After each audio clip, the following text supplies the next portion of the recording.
नमस्कार दोस्तों, स्वागत है आपका बिहार सुप्रभात न्यूज चैनल में। आज है तारीख 5 मई 2024, दिन रविवार। तो चलिए देखते हैं आज के बिहार की मुख्य व ताज़ा खबरें।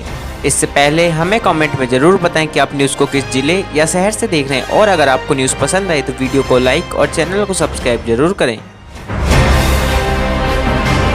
आज का बिहार का अधिकतम तापमान 43 डिग्री रहेगा, वहीं न्यूनतम तापमान 27 डिग्री रहेगा। पीएम मोदी ने तेजस्वी यादव को बताया बिहार का शहजादा, दरभंगा में कांग्रेस पर भी बरसे। जी हां दोस्तों, प्रधानमंत्री नरेंद्र मोदी ने शनिवार को दरभंगा के राज मैदान में बीजेपी प्रत्याशी गोपाल जी ठाकुर के समर्थन में जनसभा को संबोधित किया। यहां से उन्होंने मिथिला क्षेत्र की 4 सीटों दरभंगा, झंझारपुर, मधुबनी और समस्तीपुर को साधा। पीएम मोदी ने भारत माता के और जय श्री राम के नारे के साथ अपने भाषण को स्टार्ट किया। उन्होंने आरजेडी नेता तेजस्वी यादव को बिहार का शहजादा करार दिया और कहा कि वे राज्य को अपना जागीर मानते हैं। पीएम ने विरासत, टैक्स और धार्मिक आधार पर मुसलमानों को आरक्षण देने की बात पर कांग्रेस पर करारा हमला बोला है। उन्होंने कहा कि जवाहरलाल नेहरू ने भी धर्म के आधार पर आरक्षण देने का विरोध किया था। अब कांग्रेस उनकी ही भावना के खिलाफ जाकर मुसलमानों को कोटा देने की तैयारी कर रही है। बिहार के हजारों शिक्षकों और कर्मचारियों के वेतन का रास्ता साफ, के पाठक ने हटाई रोक। बिहार के विश्वविद्यालयों में तैनात करीब 15,000 शिक्षकों और कर्मचारियों के वेतन का रास्ता साफ हो गया है।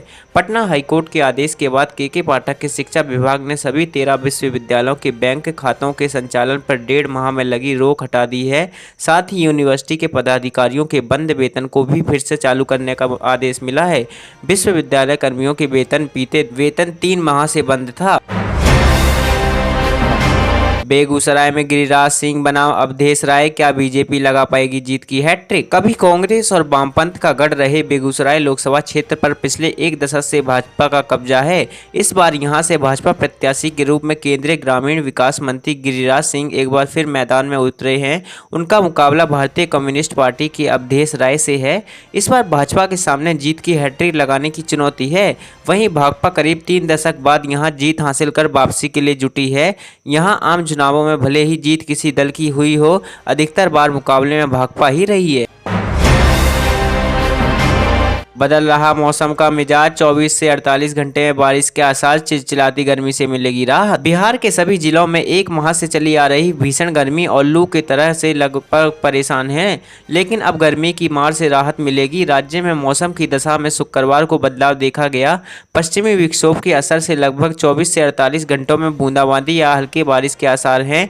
इससे तापमान में गिरावट होगी। कृषि विषय पूसा के वरीय वैज्ञानिक डॉक्टर ए सत्तार ने बताया कि मौसम विभाग ने 4 से 9 मई का पूर्वानुमान शुक्रवार को जारी किया है। इस अवधि में पश्चिमी विक्षोभ के प्रभाव से उत्तर बिहार के जिलों में 1-2 दिनों के बाद हल्के से मध्यम बादल छा सकते हैं। नई दिल्ली नहीं जाएंगी उत्तर बिहार की ट्रेनें, जुलाई से रेलवे करने जा रहा है बदलाव। जी हां दोस्तों, जुलाई 2024 से रेलवे बड़े बदलाव की तैयारी में है। नई दिल्ली रेलवे स्टेशन का पुनर्विकास कार्य जून के अंत तक शुरू होने जा रहा है। ऐसे में ट्रेनों के परिचालन में बड़ा फेरबदल होने वाला है। इसका असर उत्तर बिहार से नई दिल्ली जाने वाली ट्रेनों पर भी पड़ेगा। उत्तर रेलवे ने इस फेरबदल को लेकर मास्टर प्लान तैयार किया है, जिसे आने वाले दिनों में आधिकारिक तौर पर जारी किया जाएगा। नई दिल्ली स्टेशन के पुनर्विकास में करीब 4 साल लगेंगे। इस दौरान उत्तर बिहार से नई दिल्ली तक चलने वाली ट्रेनें NDLS तक ही नहीं जाएंगी। इसके बजाय इनका परिचालन आनंद विहार टर्मिनल से किया जाएगा। 10वीं रिजल्ट घोषित होने की सोशल मीडिया पर अफवाह, परीक्षार्थी हुए परेशान। केंद्रीय माध्यमिक शिक्षा बोर्ड के 10वीं रिजल्ट जारी होने की गलत सूचना गुरुवार से कई सोशल मीडिया पर दी जा रही है। इससे तमाम परीक्षार्थी परेशान हो रहे हैं। शुक्रवार को गलत खबर वायरल होने के कारण छात्र छात्राएं अपने अपने स्कूल से संपर्क करते रहे। मालूम हो कि सोशल मीडिया पर हर 1 घंटे पर रिजल्ट जारी होने की बात कही जा रही थी। इसको लेकर छात्र अभिभावक के साथ CBSE कार्यालय भी परेशान रहा। प्रधानमंत्री, राष्ट्रपति, सभी सीएम हिंदू तो सनातन खतरे में कैसे? तेजस्वी ने पीएम मोदी से पूछा, जेडीयू ने दिया जवाब। बिहार में मिशन 40 और देश में 400 पार के स्वप्न को साकार करने के लिए प्रधानमंत्री नरेंद्र मोदी समेत NDA के सभी बड़े नेता धुआंधार रैली और जनसभाएं कर रहे हैं। दूसरी ओर तेजस्वी यादव ने भी 30 दिनों में से 97 रैलियां करके हेलीकॉप्टर को ट्रैक्टर बनाने का दावा कर दिया है। बीजेपी के नेता अक्सर महागठबंधन पर सनातन विरोधी होने का आरोप लगाते रहते हैं। पीएम मोदी भी चुनावी मंचों से ईडी गठबंधन द्वारा श्री राम मंदिर के निर्माण और प्राण प्रतिष्ठा समारोह के विरोध की चर्चा करना नहीं भूलते। बिहार विधानसभा में नेता प्रतिपक्ष तेजस्वी यादव ने बीजेपी पर तंज कसते हुए पीएम मोदी से पूछा है कि जब देश के राष्ट्रपति, प्रधानमंत्री और सभी राज्यों के मुख्यमंत्री हिंदू हैं तो सनातन खतरे में कैसे हैं। उन्होंने कहा कि खतरे में सनातन नहीं बल्कि पीएम की कुर्सी है। लालू की बेटी रोहिणी आचार्य ने नामांकन में दी गलत जानकारी, चुनाव आयोग में बीजेपी की शिकायत। बिहार की सारण लोकसभा सीट से चुनाव लड़ रही आरजेडी सुप्रीमो लालू प्रसाद यादव की बेटी रोहिणी आचार्य की मुश्किलें बढ़ सकती हैं। बीजेपी ने चुनाव आयोग में उनके खिलाफ शिकायत दर्ज कराई है। रोहिणी के नामांकन पत्र में गलती का दावा किया गया है। बीजेपी का आरोप है कि उन्होंने अपने नामांकन पत्र में गलत जानकारियां दी हैं। उनके खिलाफ उचित कार्रवाई की जाए। इसके बाद बिहार का सियासी पारा गर्मा गया है। सारण में लोकसभा चुनाव के 5वें चरण में 20 मई को वोटिंग होनी है। शुक्रवार को नामांकन का आखिरी दिन था।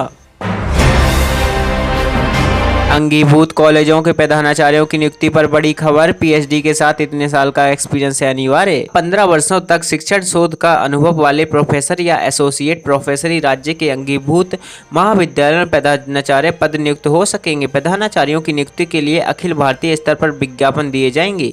इससे संबंधित नए नियम परिनियम पर राज्यपाल एवं कुलाधिपति राजेंद्र विश्वनाथ आर्लेकर ने अपनी मंजूरी दे दी है। इसी के साथ प्रधानाचार्यों की नियुक्ति का कानून भी बदल गया है, जो तत्काल प्रभावी हो गया है।